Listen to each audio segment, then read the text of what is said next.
Welcome to the Smiley Retreat in Copangan, and I am Luca.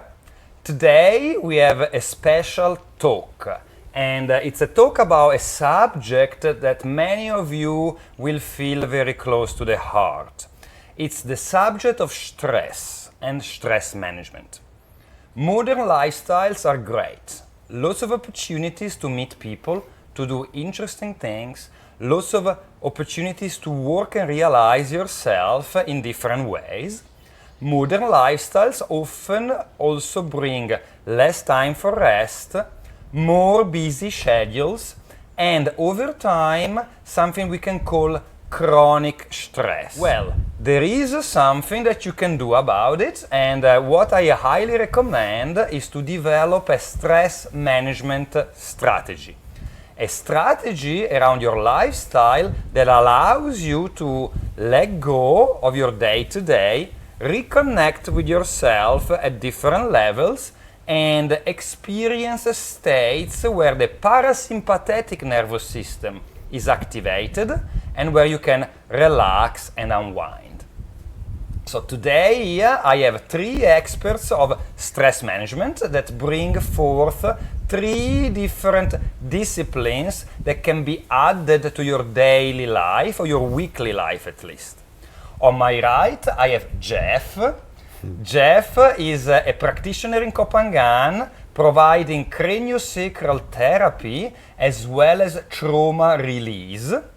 On my left side, I have Nishan, who is a well-known meditation teacher from the Buddhist tradition, particularly focused on emotional release.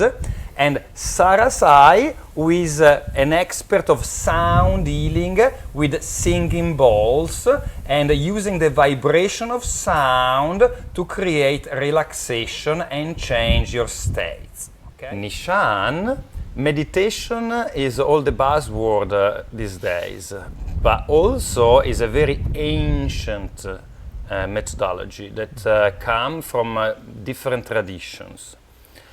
How can you inspire people to try meditation and then take on meditation on a regular basis? Thank you, Luca. So, if we're thinking about stress management, the first thing I thought to myself is, what is stress? And what is stress in terms of our actual experience of this? When I feel the feeling of stress, it's tension. It's like that. The body's like this. There's tension, the throat, the chest, wherever is feeling closed. And at a more subtle level, there's emotional tension, emotional closing. From a Buddhist interpretation of this, it is like the grasping, the wanting. I don't want to lose my job, I want to get that done. And we sort of tense around it. Even fear is like that. Something happens and the response to something scary is that. And so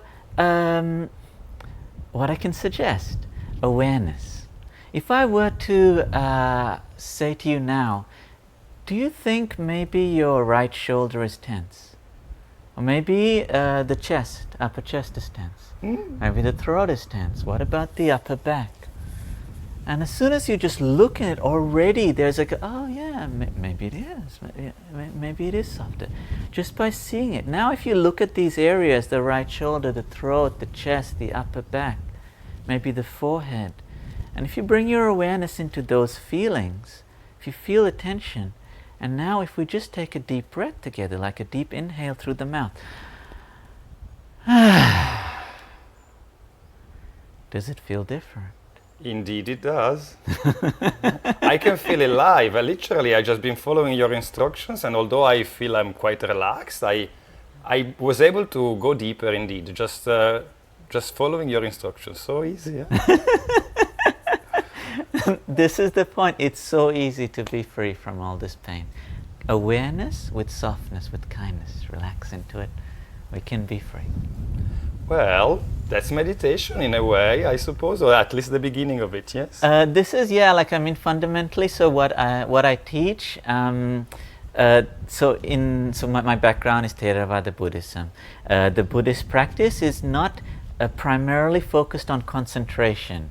It is about awareness so that you can see this nature of everything changing, everything not always as we want it to be, and everything is not completely as we can control. If we bring our awareness into the feelings, you can realize this.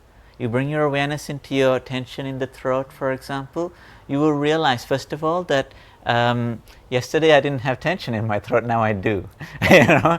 And maybe tomorrow I won't have it. You will also realize that it is not that fun, it's painful. And you will realize that it's there even though I didn't ask for it to be there. If you keep looking at it like this and you keep softening and letting go, what happens is that there is this like deeper realization that all of these things are just happening. Yeah, I woke up today and there's tension here and there's there, and we didn't ask for any of this. We start letting go more, and we start realizing that even the littler things are what we didn't ask for. There is a kind of like an acceptance, a surrender, a softening into all of this. And this is like peace, liberation. It's wonderful, and there are different types of meditations, but if you guys want to try, again, Nishan is a great teacher. You can find him online, and I'll share his details on the description. Sarasai, sound healing is one of my favorite practices in Kopangan. I have to say that. Mm-hmm. It's just so nice, and it's very, very relaxing indeed. For someone who never experienced sound healing, can you tell us a little bit more about your methodology? Sure. I'll just give a sound first, and then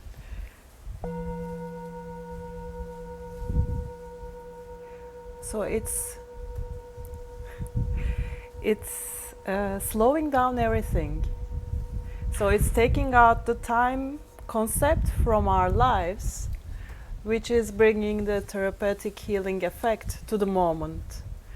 So as Nishan was referring to the let go, as well as Geoff, this is something we try to do, but it's not always possible because of the lives that we are living, most of the people in the cities and everything. The speed creates the tension, and through the singing bowls, the brain waves goes slower. The active state of beta is in planning, doing, taking action, trying to be safe all the time. But when we go to the theta and alpha states through the singing bowls, the brain relaxes, all the body relaxes. So through the mind relaxation, the cells and the organs, they come into harmony. There is no effort needed, so that's the best part, and it's very intuitive. You don't have to learn a technique. You just connect to the singing bowls, and it becomes your meditation. It's lovely indeed. I saw Sarasai multiple times just leading a group of people who lie down with their head towards her and then performing. It's all about letting go, so it's all about just you can choose a bowl which you connect if you feel like trying it. There are some shops selling them, and then it's a good way to start meditation, because once we are able to relax with the sound, the body learns it, so that after that relaxation, sometimes it's easier to connect to the muscles and the body parts one by one, and then bringing awareness can be a bit effortless afterwards. This is how I started, actually. That's to support my meditation. That's very nice. And of course there's the sound and there's the vibration. According to one of the principles of yoga, the principle of resonance, everything is vibration, and different sort of vibrations can induce different states of mind or different feelings in the body. Mm-hmm. So through the use of the sound and the vibrations, you are able to then help people get into the parasympathetic nervous system, let go of their day-to-day, and have an experience of relaxation, which is really wonderful. Is that right? Correct, very correct. Also, the word disease comes from this ease. So we are not at ease in our bodies, disease comes up. So from the vibrational point of view, like you mentioned, when an organ is vibrating in disharmony from the rest of the body, that's when a disease happens. So by bringing the frequency into the cells or into the organs through the blood that we are carrying it, so we don't hear it with our ears, but we receive the sounds through the blood that we are carrying. So it goes through the whole body system. And then when we have the disharmony in an organ or in any part of the body, through the sound we receive, everything comes in harmony by itself. And it happens only by relaxation. It's fantastic indeed. Is the concept of homeostasis, when the body rebalance and find a perfect equilibrium. Geoff, can you tell us a little bit more about TRE and craniosacral? TRE, which stands for Tension Trauma Releasing Exercises. And simply what this is all about, Luca, is it's a set of stress relieving exercises in order to prime the body and to warm the body up and fatigue the muscles. So, as I said, that there's 7 exercises which help the body to do this, and then we move into the 15 minutes of shaking. And so essentially how we de-stress or release, or as you said, let go of that thought, that lingering thought that may cause us lots of stress and mental challenge throughout the day or even night, leading to sleepless nights. This can really help to release of stress, of charge, of anxiety, insomnia, trauma, and the list goes on and on. So essentially, we can just shake it all out. I don't know if you've ever seen animals shaking, cats or dogs, for example. These are wonderful teachers into how to release and let go of shock or tension or charge. Yes, when it comes to craniosacral therapy, I mean the cranium and the sacrum. So the spinal cord, or sort of the body structure, is very much involved. And That's correct. Can you tell us a little bit more about sort of the basics behind the therapy?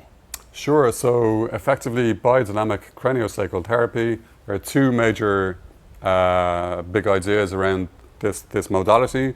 Number 1 is that everything expands and contracts like so. So if you look at my hands, Luca, what does it look like my hands are doing right now? Yes, expanding and contracting, opening and closing. Correct. Yeah, exactly. So in other words, some people may say that it even looks like my hands are breathing.